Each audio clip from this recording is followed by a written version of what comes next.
ایک بہت پرانی کہانی ہے ہوا اور سورج کی جو صدیوں سے سنائی جا رہی ہے، لیکن اس کا سبق وہ آج بھی اتنا ہی اہم ہے۔ یہ کہانی دراصل ہمیں سکھاتی ہے کہ اصل طاقت آخر ہوتی کیا ہے۔ تو سوال یہ اٹھتا ہے کہ اصل طاقت ہے کیا؟ کیا یہ زبردستی کا نام ہے، کسی کو مجبور کرنے کا نام ہے، یا اس کا مطلب کچھ اور ہے؟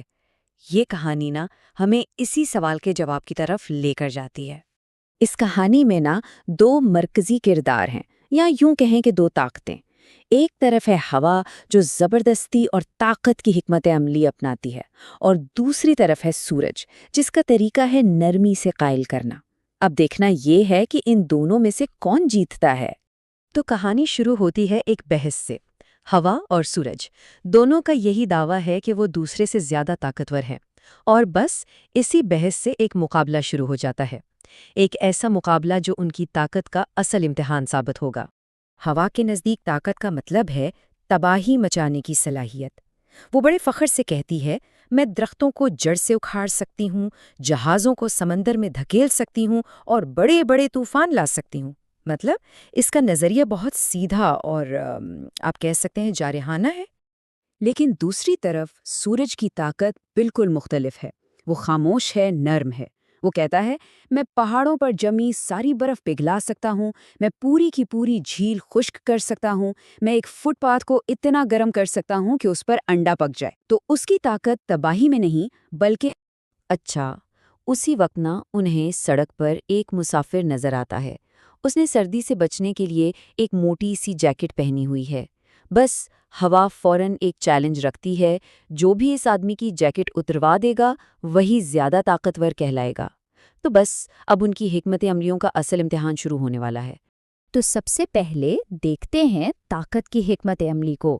ہوا اپنی باری لیتی ہے اور وہ اپنی پوری قوت سے حملہ کرنے کا فیصلہ کرتی ہے۔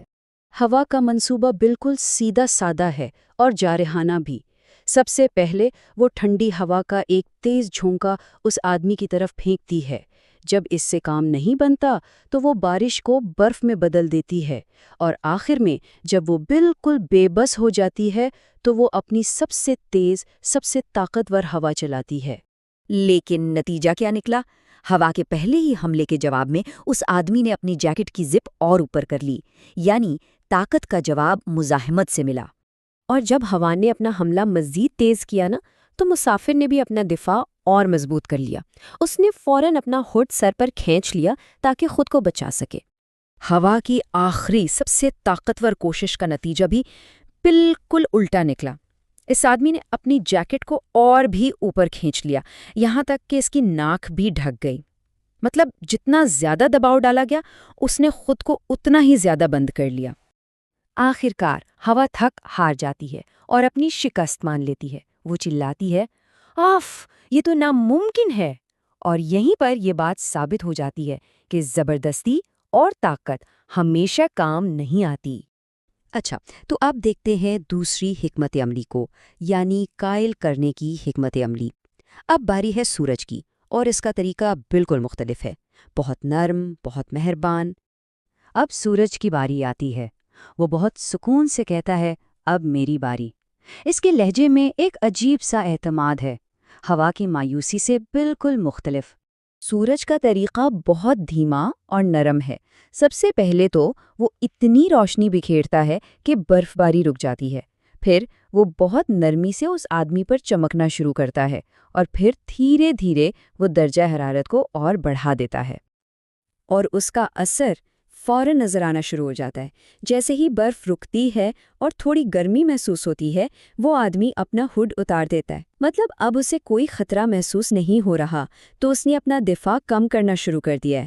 پھر جیسے جیسے سورج کی گرمی اور بڑھتی ہے، ماحول خوشگوار ہو جاتا ہے، اور نتیجہ وہ آدمی اپنی جیکٹ کی زپ بھی کھول دیتا ہے۔ تو سورج کی حکمت عملی کام کر رہی تھی، اور وہ بھی اس آدمی کی اپنی مرضی سے۔ اور اب ہم پہنچتے ہیں اس مقابلے کے فیصلہ کن موڑ پر، وہ لمحہ جب یہ طے ہوا کہ جیت زبردستی کی نہیں بلکہ دعوت دینے کی ہوئی۔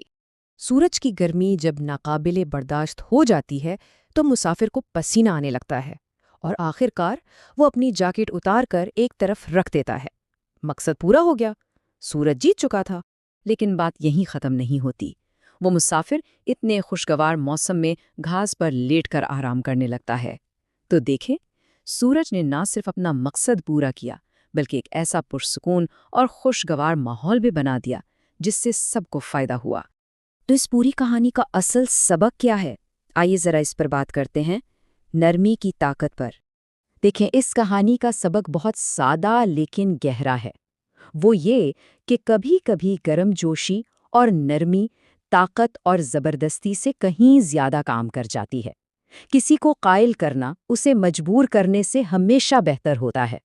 تو آخر میں ایک سوال سب کے لیے ہے، اپنے کام کی جگہ پر یا ذاتی زندگی میں وہ کون سی جگہیں ہیں جہاں زبردستی کے بجائے نرمی سے بات بن سکتی ہے؟